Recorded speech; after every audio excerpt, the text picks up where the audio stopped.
যা কর, পুলিশে কমপ্লেন কর। তারপরে কি? আমি জেলে যাব।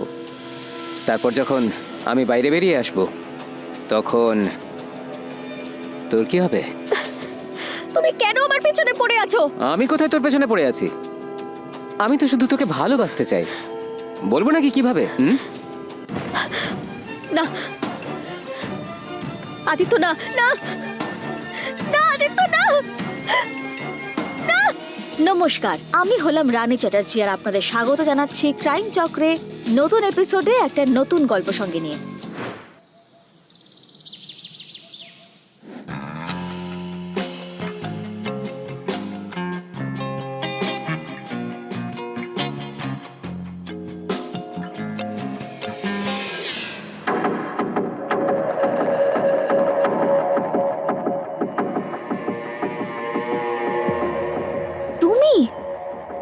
তোমার সাহস হলো কি করে আমার বাড়িতে আসার? এই, একটা বড় লোককে পেয়ে গেছিস, সেই জন্য আমাকে ভুলে গেলি? তোর স্বামী আমি। স্বামী নয়, তুমি এক্স স্বামী। ডিভোর্স হয়ে গেছে আমাদের। হ্যাঁ, ডিভোর্স তো হয়ে গেছে, কিন্তু কি করব, তোকে আমি ভুলতে পারছি না রে। তুই জিনিসটাই এরকম, আর তোর ওপর প্রথম অধিকার শুধু আমার। কোনো অধিকার নেই। আর যদি আজকে পর দেখেছি না এখানে, তাহলে কি কি করবি? পুলিশকে ডাকবো। যদি পুলিশের কাছে যাওয়ার কথা ভাবিস না, তাহলে তোকে আর তোর এই নতুন আইটেমকে না ভগবানের কাছে পৌঁছে দেবো। ওখানেই লেখাস গিয়ে কমপ্লেন। চাইটা কি তোমার? হ্যাঁ, কেন পড়ে আছো আমার পিছনে? আমি তোকে শান্তিতে থাকতে দেখতে পাচ্ছি না, আর তোর জন্যই তো আমার জীবনটা বরবাদ হয়ে গেছে। তুই তো পেয়ে গেছিস এই ছেলেটাকে, কিন্তু আমার কি হবে? চলে যাও এখান থেকে, আর নিজেও আরেকটা বিয়ে করে নাও। যেভাবে তুই করে নিয়েছিস। বেহায়া মেয়ে, এখন তো আমি যাচ্ছি, কিন্তু তোর হিসেব খুব তাড়াতাড়ি মেটাবো।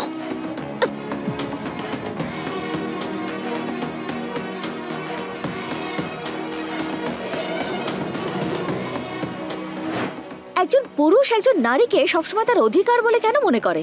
পুরুষদের এরকম কেন মনে হয় যে সমাজেরই বাজারের নারী এমন একজন খেলনা যার সঙ্গে যখন ইচ্ছা সে খেলতে পারে, আর ওকে যেভাবে ইচ্ছে সেভাবে রাখতে পারে, আর মন ভরে গেলে তাকে ফেলে দিতে পারে, তারপর আবার ইচ্ছে হলে তাকে কবজা করতে পারে।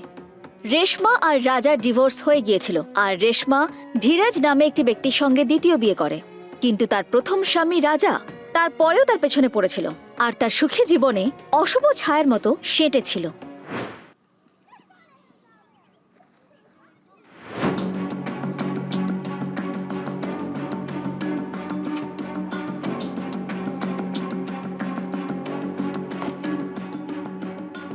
আজ আবার লেট হলো।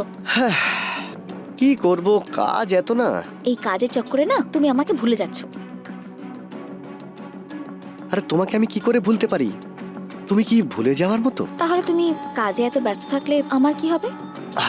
আরে দিনে ইনকাম করতে যেতে হয়, আর রাতে তোমাকে সেবা করার কাজ করতে হয়। ব্যাস, এটাই তো আমার জীবন, ডার্লিং। আজ রাজা এসেছিল। কি? ও বাড়িতে ঢুকলো কি করে? ঘরে নয়, সুইমিং পুলের সামনে বসেছিলাম, ওখানে এসেছিল। ওর এত সাহস! ওর থেকে তুমি দূরে কেন থাকো না? এতে আমার দোষ কি? ও আমাকে বিরক্ত করছিল, আর তার সাথে ও আমাকে আর তোমাকে মেরে ফেলার হুমকি দিয়ে গেছে। ওর এত সাহস! ওর একটা ব্যবস্থা করতেই হবে। ওকে তো আমি পরে দেখে নিচ্ছি। যাই হোক, আজকে আমাদের মুডটা নষ্ট করতে চাই না। ওর কথা পরে ভাববো।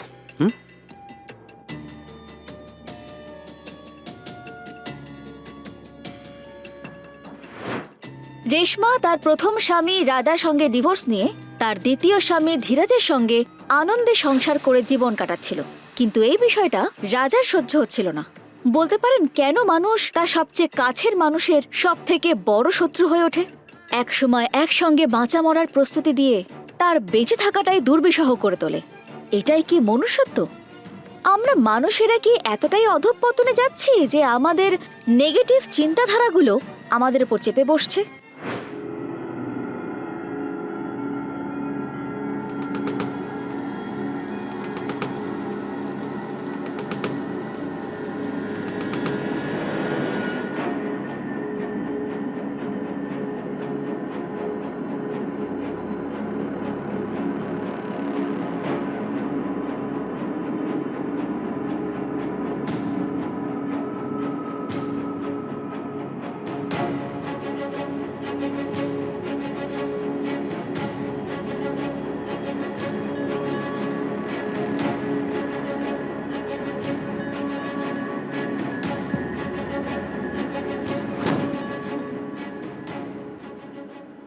তোমার কথা খুব মনে পড়ছিল। এখন কেন মনে পড়ছে? যখন ছেড়ে গেছিলে তখন তো একবার ফিরেও তাকাওনি। আসলে ব্যাপারটা হলো, তোমাকে ছাড়া না মনটা ঠিক। দেখো, আমার কাছে আসবে না, না হলে না হলে না হলে কি? হ্যাঁ, না হলে ছাড়ো আমাকে আদিত্য। এই, আমি শুধু তোকে ছেড়েছি, এখনো ডিভোর্স দিইনি। তার মানে এখনো অধিকার আছে আমার। ধীরজ, রাজা আর রেশমার কাহিনীর পাশাপাশি আদিত্য আর লেখার কাহিনীও একসঙ্গে চলছিল। এই কাহিনীগুলো কি একে অপরের সঙ্গে জড়িত ছিল, নাকি দুটি কাহিনী আলাদা অপরাধের আখ্যান হিসেবে একই সঙ্গে জুড়ে গিয়েছিল? আদিত্যর এভাবে তার স্ত্রীর সঙ্গে জবরদস্তি করাটাও কিন্তু একটা অপরাধ। কিন্তু বৈবাহিক জীবনে চার দেওয়ালের মাঝে না জানে কত মহিলাই রোজ এরকম জবরদস্তি চুপচাপ সহ্য করে নিয়ে চোখের জল মুছে ঘুমিয়ে পড়ে।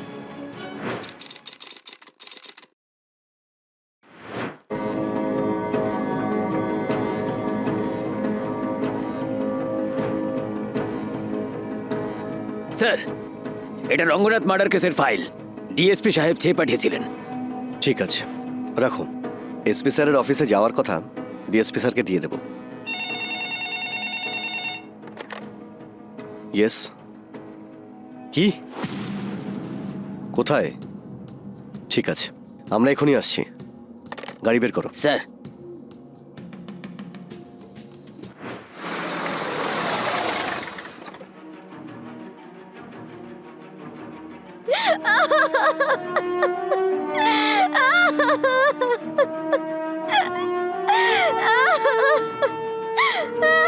ম্যাডাম নিজেকে সামলান আর বডিতে হাত লাগাবেন না। আমাদের এই বডিটা চেক করতে হবে। ওঠাও।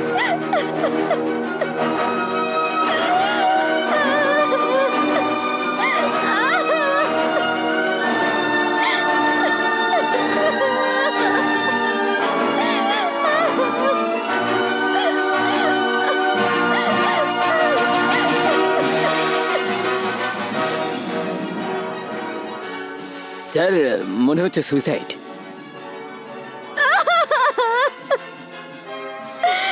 কাল পর্যন্ত তো ঠিকই ছিল, আজ কেন সুইসাইড করলো কে জানে। ম্যাডাম প্লিজ, আপনি নিজেকে সামলান। আপনাকে এখন আমাদের সঙ্গে পুলিশ স্টেশনে যেতে হবে। আপনাকে জিজ্ঞাসাবাদ করব। যাদব, বডিকে পোস্টমর্টমের জন্য পাঠিয়ে দাও।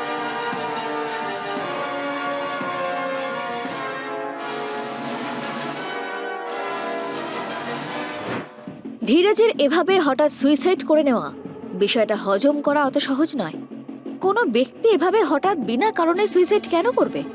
নিজের জীবন শেষ করে দেওয়াটা সামান্য বিষয় নয়। মানুষ কতটা অসহায় হলে ভগবানের দেওয়া অমূল্য এই সুন্দর জীবনটা নিজেই শেষ করতে পারে? নাকি এর পেছনে কোনো ষড়যন্ত্র ছিল? যদি এটা আত্মহত্যা না হয় তাহলে ধীরজের সঙ্গে কি হয়েছিল বলে মনে হয়? চলুন আমরা দেখি এরপরে কি ঘটল। রেশমা দেবী, আপনি প্লিজ শান্ত হন। আমাকে বলুন যে এমন কি হয়েছিল যার জন্য আপনার হাজব্যান্ডকে সুইসাইড করতে হলো। সবকিছু ঠিকঠাকই চলছিল। ও বলল যে ওর কিছু বন্ধু আসবে বাড়িতে পার্টি করার জন্য।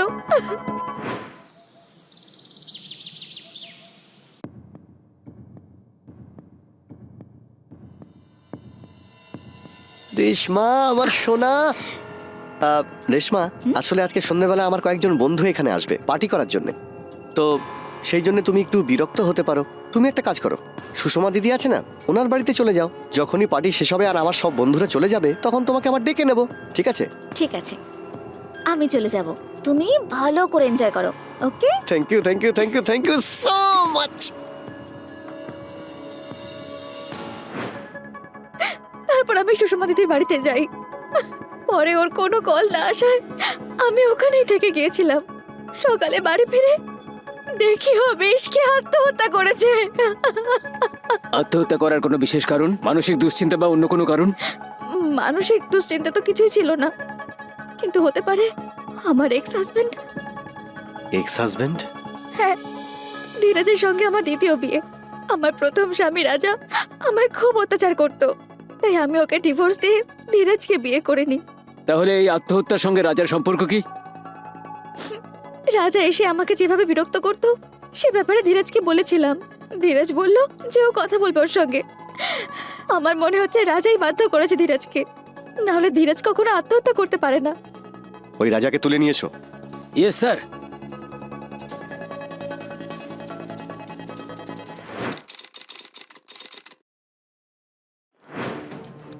রাজা চল, এবার চটপট মুখটা খুলে ফেল। কি বলছেন স্যার? আপনারা আমাকে এখানে কেন এনেছেন? কি করেছি আমি? ধীরাজকে চিনিস? কোন ধীরাজ স্যার? হ্যাঁ স্যার, ও আমার প্রথম স্ত্রীর দ্বিতীয় স্বামী ছিল, মানে আছে এখনো। ছিল? এর মানে হলো তুই আগে থেকেই জানতিস যে ও আর এখন বেঁচে নেই। কি বলছেন স্যার? এসব তো কিছুই জানি না আমি।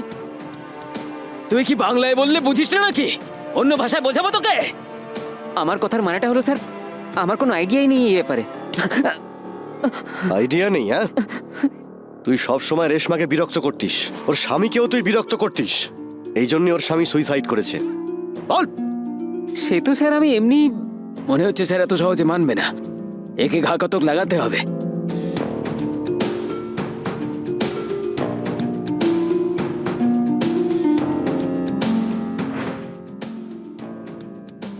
যাদব, এটা সুইসাইড বলে মনে হচ্ছে না। কেন স্যার? আমরা তো ওখান থেকে পয়জনের শিশিও পেয়েছি। পয়জনের বটল তো পেয়েছি, কিন্তু পয়জন খাওয়ার পরে মানুষের মুখ থেকে ফেনা বের হয়, সেটা তো দেখতে পেলাম না। আর না আশেপাশে কোনো ফেনা পড়েছিল, কোনো প্রমাণই নেই।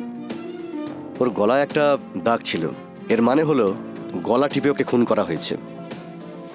পোস্টমর্টমের রিপোর্ট কিছুক্ষণের মধ্যেই এসে যাবে স্যার।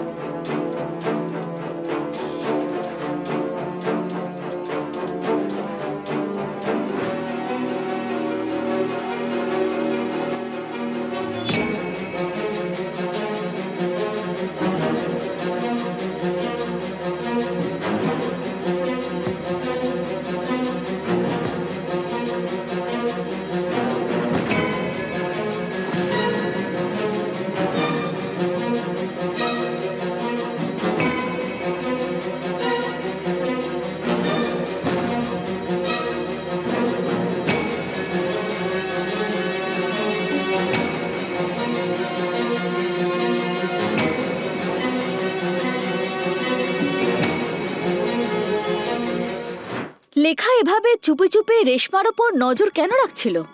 রেশমার সঙ্গে লেখার কি এমন সম্পর্ক ছিল? লেখার যোগাযোগ ধীরাজের সঙ্গে ছিল না তো?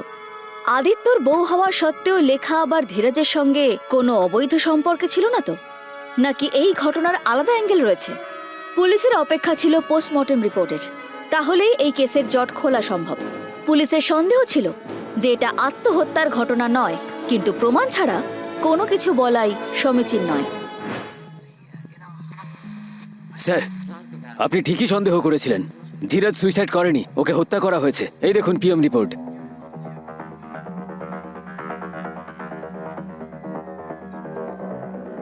ধীরাজের গলায় দাগ রয়েছে, এর মানে হলো কেউ গলা টিপে ওকে খুন করেছে রাত প্রায় 9টার সময়। হ্যাঁ স্যার। তার মানে পয়জনের বটলে যাদের যাদের ফিঙ্গারপ্রিন্ট পাওয়া গেছে তাদের রিপোর্ট এখনই চাই। আর ধীরাজের কল ডিটেলস বের করো। ধীরাজ যেখানে থাকতো তার আশেপাশে যতগুলো সিসিটিভি ক্যামেরা রয়েছে তার ফুটেজ আমার চাই, যদি কোনো প্রমাণ পাওয়া যায়। আর এটাও খোঁজ নিয়ে দেখো যে ধীরাজের বাড়িতে ওই রাতে কারা কারা ওই পার্টিতে গিয়েছিল। ঠিক আছে স্যার, ধীরাজের বন্ধুদের খোঁজ খবর নিচ্ছি। ঠিক আছে। Okay sir.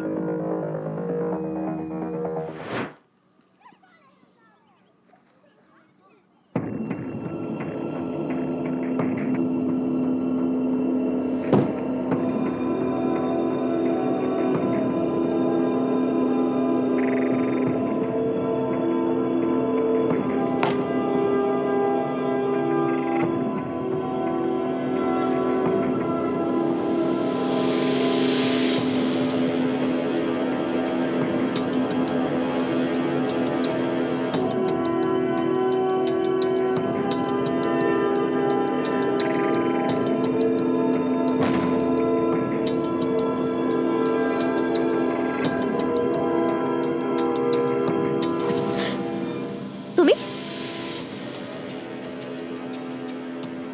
আমাকে মিস করছিলি তো? তুমি ভিতরে কি করে এলে? আমি যখন চাইবো তোর কাছে আসতে পারি। কে আটকাবে আমাকে? হুম? দেখো, আমি তোমার নামে পুলিশে কমপ্লেন করব। যা কর, পুলিশে কমপ্লেন কর। তারপরে কি? হুম? আমি জেলে যাব।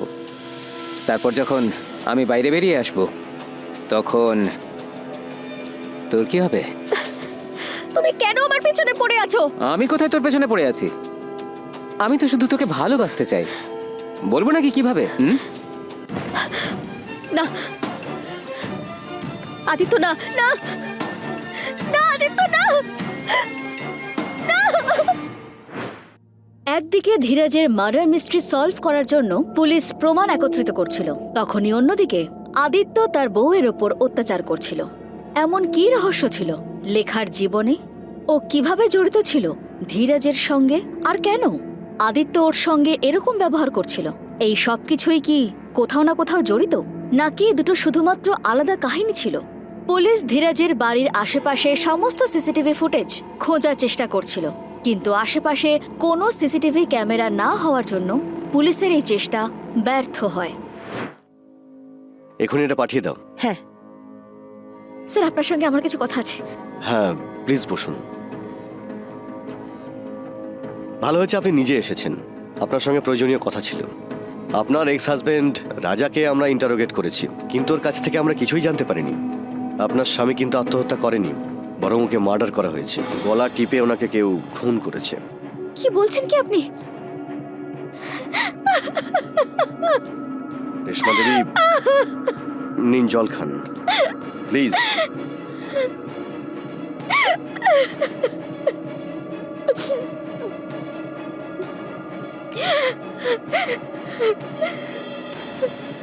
স্যার, আমার খুব ভয় করছে।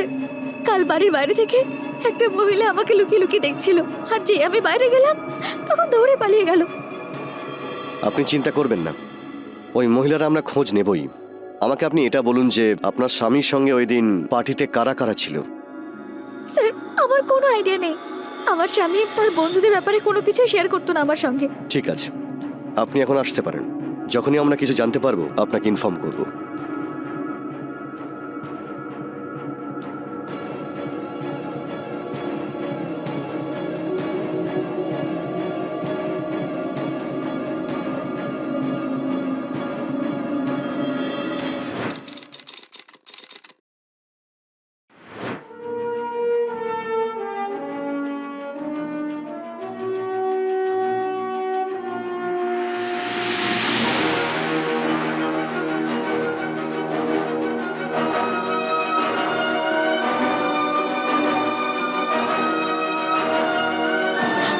তুমি তুমি তো ভয় পাই দিলে আমাকে। আমাকে ভয় পাওয়ার কি আছে? আমি তো তোমার ভালোবাসার জিনিস। হুম? ধীরজ সুইসাইড করেনি, ওকে মার্ডার করা হয়েছে, আর এটা পুলিশ জানতে পেরেছে। আমরা সেফ নই এখানে, আমাদের পালাতে হবে এখান থেকে তাড়াতাড়ি। ঠিক আছে, কালকে সকালবেলাতেই বেরিয়ে যাব, কিন্তু এখন রাত তো কাটতে দাও। হুম? হ্যাঁ, অবশ্যই কাটাবি,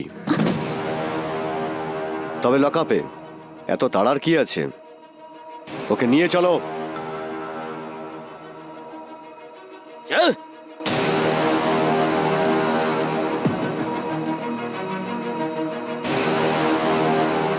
পুলিশ ইন্সপেক্টরের আদেশে পিএসআই ধীরজ আর রেশমার কল ডিটেলস বের করে। ধীরজের কল ডিটেলস থেকে কিছুই জানা যায়নি। রেশমার কল ডিটেলসে একটা নাম্বার থেকে বারবার কথা হয়েছিল, আর মার্ডার হওয়ার কিছুক্ষণ আগেও রেশমার ফোনে ওই নাম্বারের কল আসে। ওই নাম্বারটা ছিল আদিত্যর। অনেক চেষ্টার পরে ধীরজের বাড়ির বাইরে একটা সিসিটিভি ক্যামেরা পাওয়া যায়। সেখানে পরিষ্কার দেখা গেছে মার্ডারের কিছুক্ষণ আগেই রেশমা আর আদিত্য একসঙ্গে দেখা করছে। আর ইন্সপেক্টর যে গ্লাস রেশমাকে জল খাওয়ার জন্য দিয়েছিলেন, সেটার আর পয়জন বটলে পাওয়া ফিঙ্গারপ্রিন্টস ম্যাচ করে গেছে। তখনই পুলিশের রেশমার প্রতি সন্দেহ সম্পূর্ণ পোক্ত হয়। ধীরাজকে কেন মেরেছিস বল? স্যার, আমি আর রেশমা একে অপরকে ভালোবাসি। রেশমার সঙ্গে ধীরজের দ্বিতীয় বিয়ে হয়েছিল, আর আমিও আমার স্ত্রীর থেকে আলাদাই থাকতাম। আর আমাদের ভালোবাসার একটাই কাঁটা, আর সেটা হলো ধীরজ। ওকে না মারলে আমরা এক হতে পারতাম না। সেই জন্য ওকে রাস্তা থেকে সরিয়ে দেওয়ার জন্য ওই দিন ওর চায়ে আমরা অজ্ঞান হওয়ার ওষুধ মিশিয়ে দিই। আর যখন অজ্ঞান হয়ে যায় তখন আদিত্য এসে দড়ি দিয়ে ওর গলায় ফাঁস লাগিয়ে দেয়। আমি চায়ে অজ্ঞানের ওষুধ মিশিয়ে দিয়েছি, তাই চা খেয়ে অজ্ঞান হয়ে গেছে।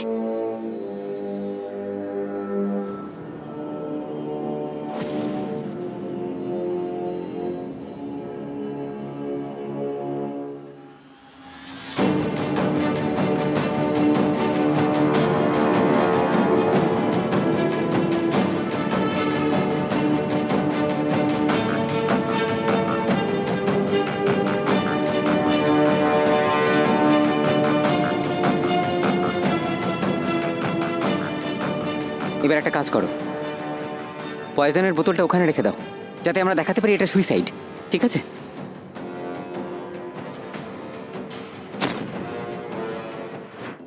তারপর পয়জনের বটল ওখানে রাখলাম আর ভাবলাম এটাকে সুইসাইড বলে চালাবো। ফাজলামি হচ্ছে। অপরাধ করে সেটা লুকোনো। অপরাধী যতই ধুরন্ধর হোক না কেন, আইনের হাত থেকে বাঁচতে পারে না। এবার তোমরা দুজন মিলে জেলে বসে নিজেদের পাপের শাস্তি ভোগ করবে।